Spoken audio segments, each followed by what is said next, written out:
Hi, it's Nick Capozzi. This is Razzball Radio on the Fantasy Sports Network, joined right now by Jay Rong, head football editor over at Razzball.com. You can follow him on Twitter at JAYWrong, as well as get his complete rankings over at Razzball.com. However, right now we are looking at some of the highlights of your tight end rankings.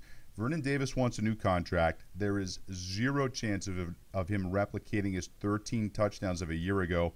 You've got him 7. The expert consensus ranking is 4. I've got him even lower. Are you and I out to lunch? I don't think so. With the return of Michael Crabtree, with him fully healthy, and the fact of the matter is, I just don't like the San Francisco offense in terms of passing. I just don't think there are enough targets to go around. I'm not really high on Kaepernick. He's not your most accurate thrower, and I think there are games where he just disappears, and I think that'll affect Davis. I think when you have a guy who's coming off a high touchdown season and nothing else, you kind of you don't want to count on that again. Now, obviously, he's still a top tier guy, but for me, he's at the end of that tier now, not at the beginning. I'm with you on that as well. It's you mentioned tough to count on the San Francisco offense. They're up one week, down another. There's talk Dennis Pitta has reinvented himself. You've got him 6 versus the ECR of 9. I'm nowhere near a guy who's maxed out at 669 yards in a season. Tell me what everyone else is seeing. I like him because if he has a healthy season, I think he can earn that ranking. And with Joe Flacco, he's the most elite check down artist in the NFL, in my opinion. And I think that really adds to Pitta's value.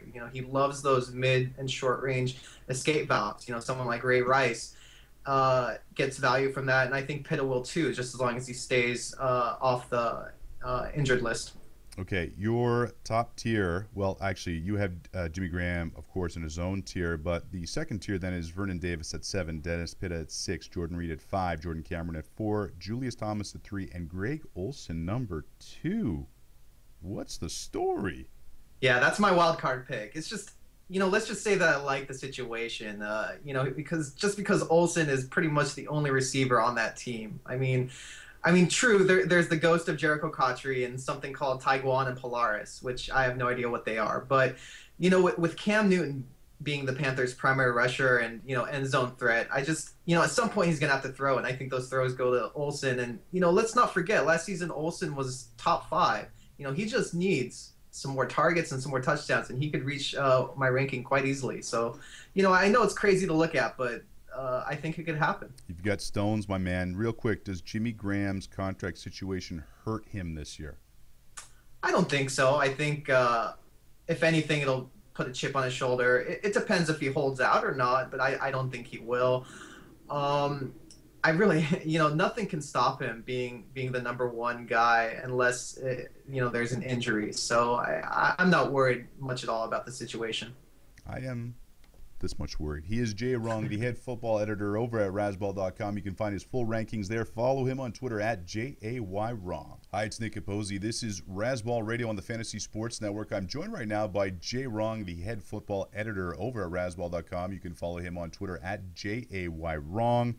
Jay, we're talking tight ends, and you're so down on Gronk. I'm starting to wonder if you know something that we don't. You have him at 11. The expert consensus ranking is 3. Looks like he's going to be ready for week 1. Tell me why you have no love for the New England weapon. Yeah, I'll admit he has the ability to be a number 2 overall tight end, maybe even probably not to Jimmy Graham. I think he's on an island by himself. But, the thing is, I have no idea what's ever going on with his body. Like, never. No idea. I mean, his ACLs, his MCLs explode without warning. I can't trust him. And I think that's reflected in the rankings. Fair enough. Another player you are down on is Jason Witten. You have him 12 overall. The expert consensus ranking is 7. The Dallas D could be horrific this year, putting the Cowboys in a position to play lots of catch-up. Why no love for Mr. Witten?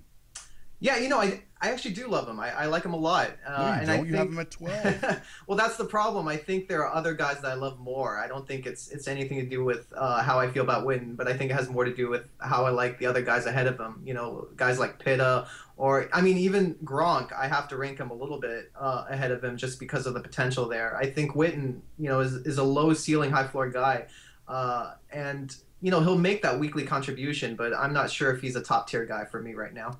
Lots of talk in Philly that Zach Ertz could emerge. You have him 14. Everyone else has him 12. Someone's got to catch the ball in Philly. Why not him? Yeah, I think I'm not sure if I'm buying into it yet. I think Chip Kelly has, his innovative offense, and with that, I think the ball will be spread around so much that I'm not quite sure Ertz sees enough of those targets. Now, obviously, he'll have a better year than last season, no doubt, but I'm not sure if he's ready for that top tier status yet. He is Jay Wrong, the head football editor over at Razzball.com. You can get his complete rankings there and follow him on Twitter at JAYWrong. Hi, it's Nick Capozzi, and this is Razzball Radio on the Fantasy Sports Network. We are talking right now with head football editor at Razzball.com, Jay Wrong, at JAYWrong. His full list of rankings is available, of course, on the website, but we are looking at some of his tight end rankings right now. Lots of buzz this year around Adrian Robinson of the Giants and Austin Seferian-Jackson. We're going to call him ASJ going forward, of the Bucks. Which of the two tight ends is more likely to emerge? Right now, I have ASJ, I guess, to go with your name. I have him ranked a couple spots ahead of him at the moment. It could change. I do like Robinson just because he's on a team that doesn't get MRSA. So, I think there are questions with both of them. I think we have to see how it plays out as we get close to the season. With Jackson, he's in the run-heavy offense. You've got B-Jax and Evans probably vulturing most of the targets.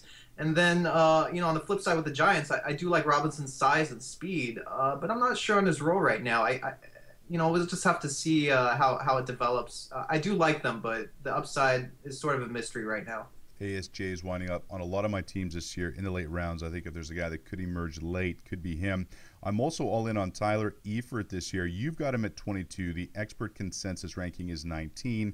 Any chance he can crack the top 10? I think there is, just because of the red zone opportunities. Or is the Phoenix Heat getting to me, Jay?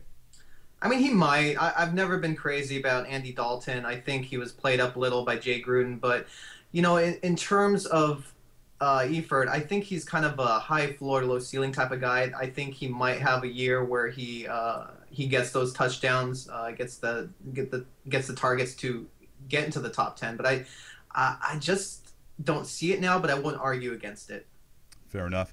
Another youngling at tight end I'm all over is Eric Ebron. In fact, I think there's a legit shot he could emerge maybe as a top 7, 6 tight end this year. Am I crazy? You've got him at 18. Everyone else has him at 18. I think there's a shot he could catch 60 balls, 800 yards, 8 to 10 touchdowns in that offense. I mean, he can. I think, he's already getting comps to Aaron Hernandez, which would be nice if it's on the field comps. But, in terms of him, the situation is great, but there's still a lot of weapons on that offense. I'm not sure how many targets he's going to get. Obviously, the potential's there, but we'll have to see how it plays out again. These rankings are fluid, and he is a rookie, so those things kind of hold him back at the moment. Go get Ebron. He is Jay Wrong, the head football editor over at Razzball.com. You can get his full list of rankings over there. Follow him on Twitter at JAYWrong.